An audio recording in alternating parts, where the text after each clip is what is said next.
So mga guys, ayun na, natanggal ko na. Natanggal ko na ibang mga gamit yan, oh. Natanggal ko na ibang parts niya. Share ko lang sa inyo mga guys. Ito yung supercharged mga guys ng jet ski. Tapos ito naman yung carbon seal. Ito yung carbon seal na yan, connected yan dito sa pinaka shaft. Yan. Yan. Tapos itong shaft na to, may spline po yan. Nakakabit dito sa pinaka impeller.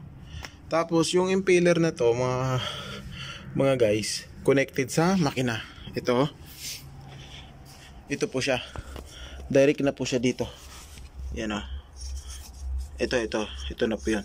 So ang ano po niyan mga guys, yung pinaka carbon seal niya, ito po 'yon. Ito yung carbon seal. Pakita ko sa inyo. Ito lang po yung pumipigil sa tubig para hindi papasok sa loob ng jet ski. Ito po yung, ayan po yung pinaka carbon seal. Ayusin natin.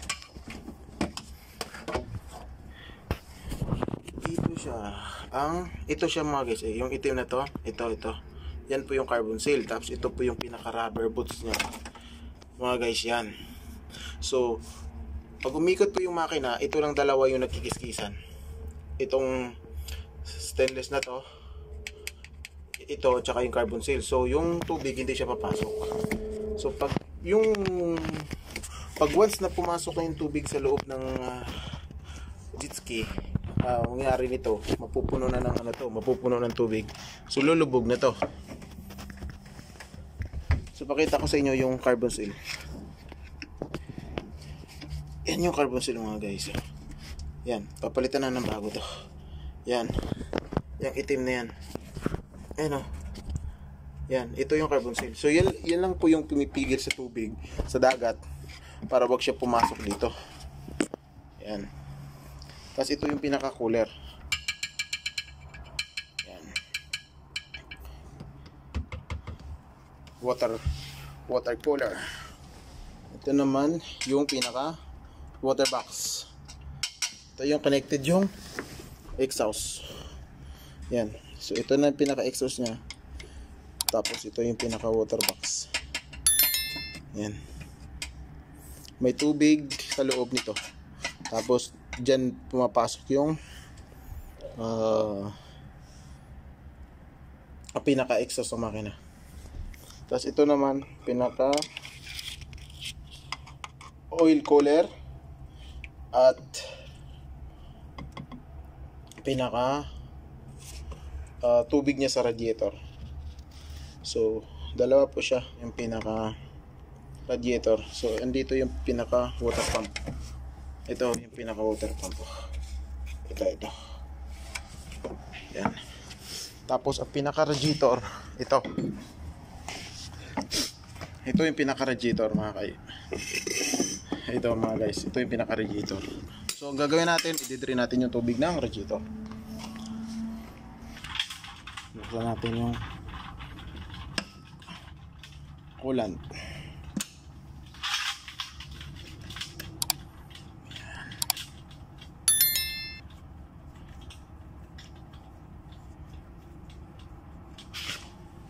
Tuloy tayo. Yan.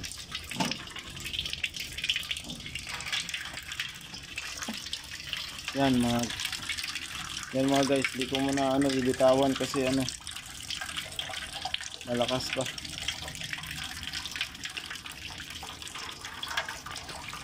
So ito yung pinaka radiator niya mga kaibigan.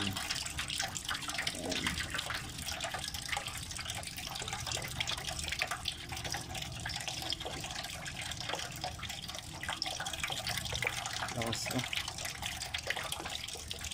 So mineral po yung nilagay dito.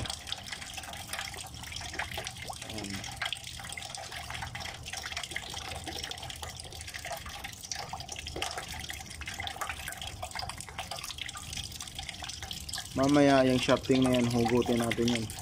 Tanggalin ko mamaya yung pinakalock niyan sa loob para mahugot yan. Lakas pa rin. Medyo mahina na. Yan.